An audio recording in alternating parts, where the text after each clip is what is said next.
No update. No, just felt a little something in her groin, so we'll get it evaluated and see what happens from there. Caitlin Clark didn't just limp off the court. She broke down in tears. And if you think this was just another game, you're dead wrong. Walks down to the end of the court. You can tell that she's in pain. You can tell that there's something wrong. She goes to the, what's it called, like stanchion or whatever, the thing that holds up the basketball hoop on the other end. She hits her head on it. She is fighting back tears and she walks straight over to the bench. Now, when she goes over to the bench, she starts crying. And I've honestly never seen Caitlin Clark cry on the court except when she lost the national championship game. She keeps it together no matter what is happening. But you could just tell that something happened on that play. And it was either the pain of it, it was either like, here we go again, it was frustration. What happened against the Connecticut Sun was more than an injury. It was a complete failure by her coach, her front office, and the league. You want to know who's really to blame for Caitlin Clark's pain? Let's break it all down because enough is enough. Let's not pretend this came out of nowhere. We saw the warning signs from day one. Caitlin Clark had a quad injury in preseason, and instead of giving her proper rest, what did they do? Shipped her back to Iowa for an exhibition game. What? PR ticket sales hype. It was about headlines, not health. Then she re-aggravated it in season. What happened? They sat her for a bit, sure, but as soon as things got tough, boom, she's back out there again and again. Did anyone stop to ask if she was ready? Or did they just see dollar signs and push her back in uniform? And now she's got a groin issue. Rain jury after rain jury. Is this the new normal for her career? Because the way the Fever are treating her, it sure feels like they're fine with that. Let me ask you, if this was LeBron, Steph, or Luka, would they be forced to play through this, or would their team actually protect their franchise player? The play looked harmless. Clark made one of her signature dimes a slick backdoor dish. The crowd loved it. Classic Caitlin, but then she didn't run back. She froze, clutched her groin, took one step, two, then bent over. You could feel the energy shift immediately. The camera panned and she was holding her hip tight. Her face said everything. She tried to tough it out because that's what she always does. But then she walked off, and I mean walked off. Not jogged, not subbed out with high fives. Walked, limped, straight to the stanchion, head buried. No drama, no flopping, just raw pain. And I don't know about you, but I've never seen Caitlin Clark cry like that ever. She's been body checked, thrown to the floor, elbowed in the face, and not once has she shown emotion like that. So what does that tell you? You know what's crazy? This league has thrown everything at her, literally. Kennedy Carter shoulder checked her. Marina Maberry tried to flatten her. She's taken hits every game. It's like she's getting jumped in a parking lot. And still no tears. She stands up, wipes off the contact, keeps going. But not tonight. Tonight was different. When Caitlin buried her face in that towel, that wasn't just pain. It was exhaustion.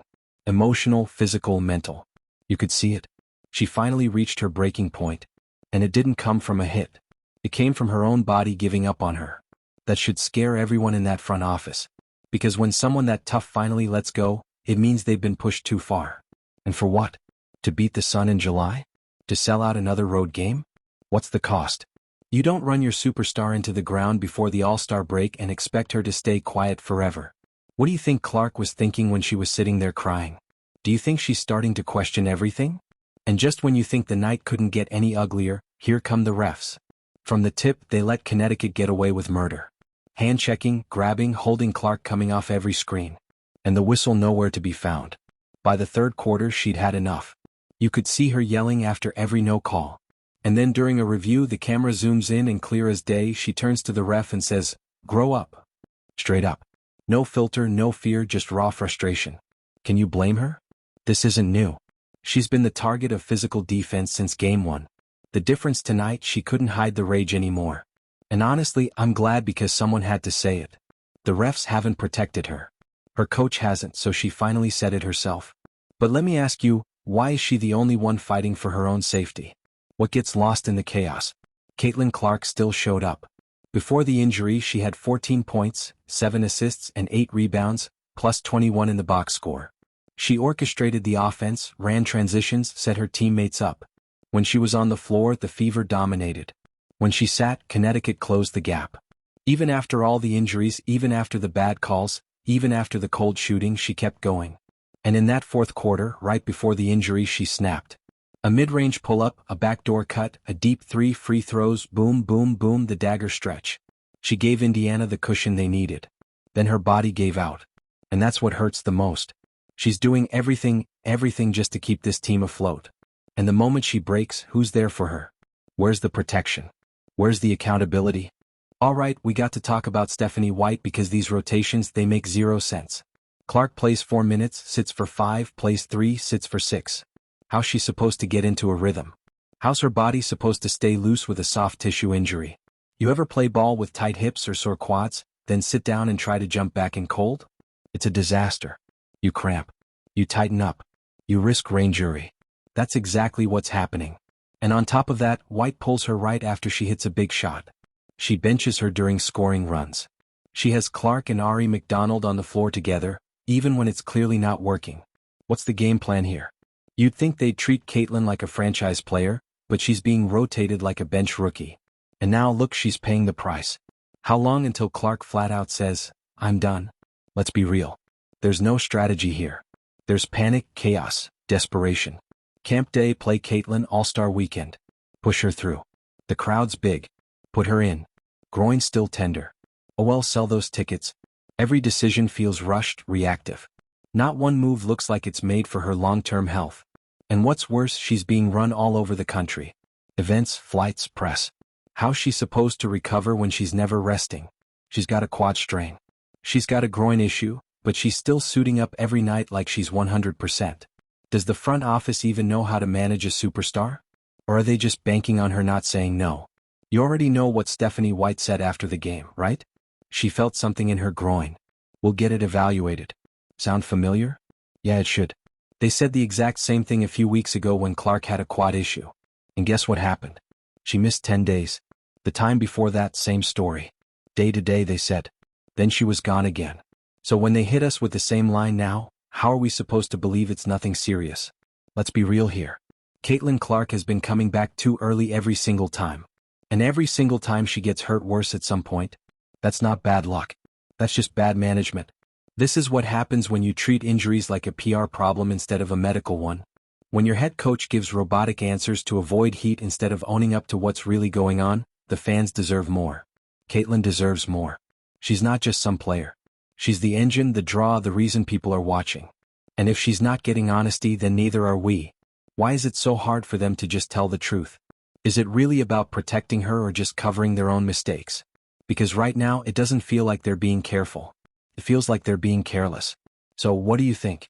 Is Stephanie White being honest with us, or is this just more smoke to cover up another bad decision? Let's not forget, technically Indiana won this game. Final score 85-77. On paper it looks solid. Kelsey Mitchell dropped 23 points. Natasha Howard dominated the paint. Sophie Cunningham gave quality minutes off the bench. You check the box score and everything looks good, right? But here's the thing. None of that really matters now. Not one bit. Because the only thing people are going to remember from this game is Caitlin Clark limping off the court in pain, tears running down her face. That image is going to stick with fans a lot longer than the final score. And honestly, it should. A win is nice, but when your star player, the face of your team, and honestly, the face of the entire WNBA is breaking down physically and emotionally in front of the world, how do you celebrate that? How do you walk into the locker room smiling when your leader is in tears? Tonight should have been a celebration, a confidence booster heading into the break. Instead, it turned into a massive wake-up call. What's happening behind the scenes in Indiana? Who's calling the shots? And why are they letting this happen? Coaching failure, medical failure, leadership failure, it all came crashing down in one game. So, I'll ask the question no one wants to answer. Was that one really worth it? Because from where I'm sitting, it looked like the cost was way too high. It's really this simple. Sit her down completely. Not for a few minutes. Not on a fake minute restriction. Just sit her. Shut her down for a while. No 3-point contest. No all-star game. No. We'll see how she feels tomorrow. Enough of the charade. You can't keep throwing her out there like this. She's already fought through a quad injury. Now it's a groin issue.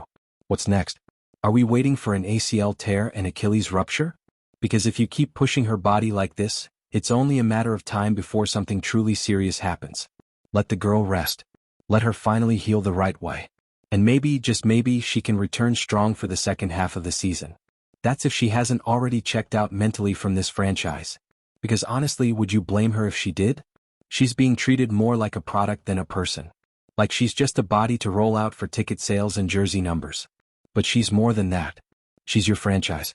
She's the one who filled arenas, broke viewership records, and brought eyes back to this league. So here's the question. Do you really believe the Fever are doing what's best for Caitlin Clark? Because the way they're acting, it looks more like they're protecting business, not their player. And if this keeps up, don't be shocked if she eventually says, "I'm done." Don't be surprised if she walks away. Because right now, there's no sign they care enough to stop what they're doing.